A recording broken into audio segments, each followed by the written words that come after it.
Hey, this is Keana Sky. Welcome back to Keana Sky Speaks podcast.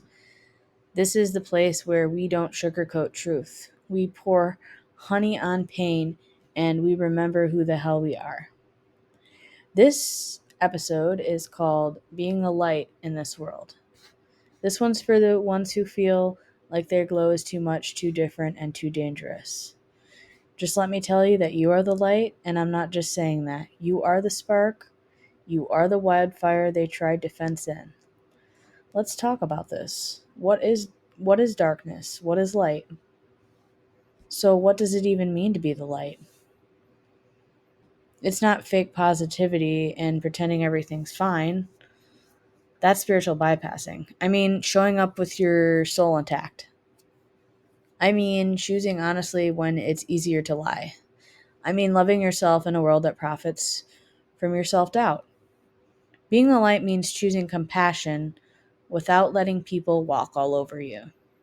It means being able to see the whole damn system is broken and still waking up saying, okay, I'm going to give the world beauty. I'm going to speak my truth. I'm going to glow. It's not about being perfect, it's about being real and rooted in something deeper than noise. I am going to read a chapter out of my book that I wrote. It's on Amazon. It's called There Is Hope, Women Are Worth the Fight.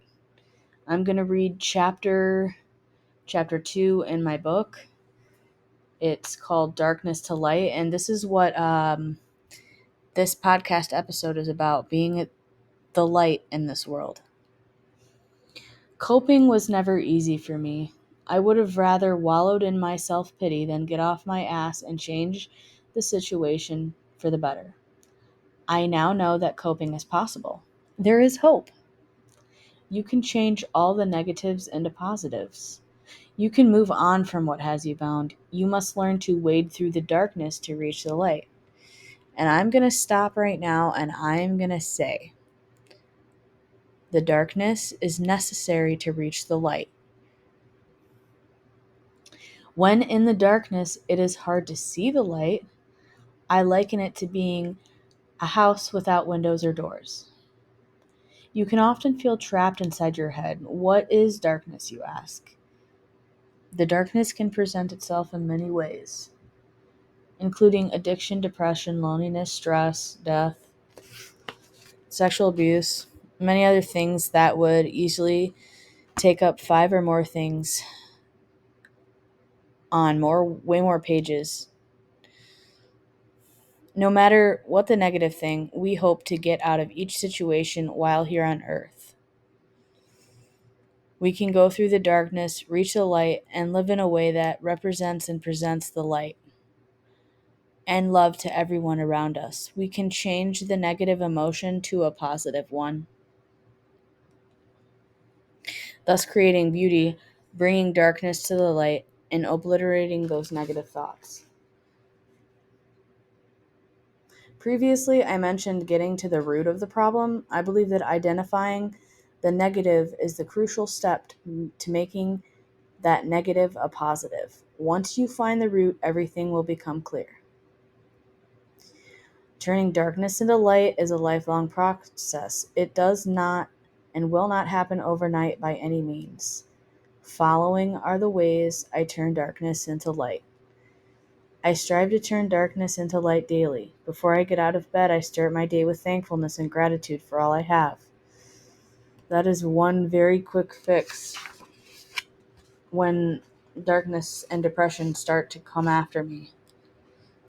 You can knock out darkness as soon as you wake up. I avoid lying. One way to expose evil and darkness is to be honest about everything, including my own actions. Once I take responsibility for my actions, everything else falls into place. I spread positivity wherever I go. This world is already dark and evil, so I try to put as much light into it every day as possible. Whether it be an encouraging letter or even a text to see how my loved ones or friends are doing that day. I like to make people happy and see them smile. I have endured a lot of darkness, and I want to be there for those who struggle with it. I courageously let go of the past. The past is one of the hardest things I have had to deal with. I have learned to leave it there because it's done and over with. One way I truly One way to truly rid yourself of darkness is to let go of what you cannot control, which are those things outside of your control. It really is as simple as that. Conversely, you can control what's inside of you and how you react to certain situations. And then the last point in my chapter, I embrace transformation like a caterpillar into a butterfly without putting up a fight. I embrace healing transformation. I choose not to fear growth and go outside of my comfort zone. There was a time when I fought transformation. I was happy with being where I was. I was not growing and I was not evolving. Today, I choose to embrace growth and healing. A surefire way to beat the dark is not to fight the process of evolution. So that was chapter 2 of my book that you can find on Amazon for $9.99 or $2.99. $9.99 is the paperback, $2.99 is the Kindle. So, what happens when the darkness comes? Let me be honest, because being the light can hurt sometimes. There were moments when I actually wanted to give up. I really wanted to ask and scream to the world, why me? Like the things in my life. But sometimes being the light means walking alone, being misunderstood, and choosing to shine anyways. But also, the light means finding your people, shining with your tribe, and shining without fear. I've sat in the dark nights of the souls. I've had friends ghost me because I spoke too much truth. But here's what I've learned: you don't lose your light by facing darkness, you lose it by denying that darkness. And I've been learning that, like, heavily lately, that the darkness is not bad. The darkness grows you, it evolves you. Shadow work saved me, boundaries saved me, choosing me even when it scared me saved me. So if you're interested in a dark season, don't try to skip it. If you're in a dark season, don't try to skip it. Let it show what you're made of. Let it burn away what isn't yours. So just listen. You are the lighthouse for the souls that might have lost the light. You're not here to burn out your light.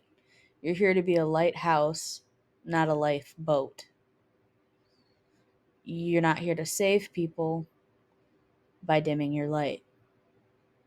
You don't have to pull everyone into the light. You just have to stand in it. Shine like you mean it. When you shine unapologetically, when I shine unapologetically, we raise the vibration of the collective consciousness. I've had people tell me years later, Keana, something you said stuck with me, and I didn't even know they were listening. So if no one's clapping for you yet, keep glowing. Someone's watching, someone's shifting. I don't know, one day they'll light their own torch because you did. And I don't know who I'm impacting now, but the sheer fact that I am impacting people with my light is what keeps me going daily. And I'll do this for the rest of my life. So I'm going to close with some questions for you to think about. Why are you still hiding? Where? Where are you still hiding?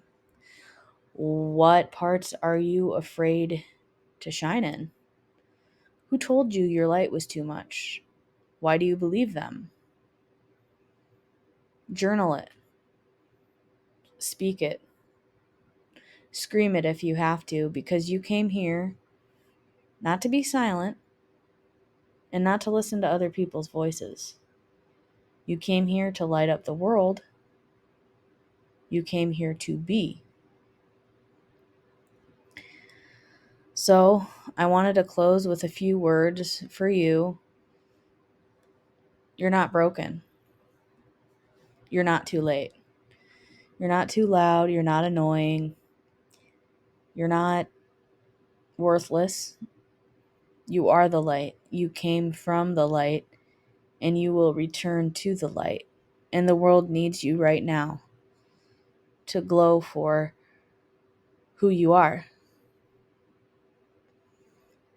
All right, so that's going to be all for tonight's episode. If this lit something in you, I'd ask you to share it. Can you pass the flame? You can find me on all platforms at Keana Sky Speaks. There's going to be a new podcast every week, and I'm getting a lot of inspiration to do it daily. Until next time, keep shining and keep choosing you. And don't you dare dim your shine for anyone. Have a good night.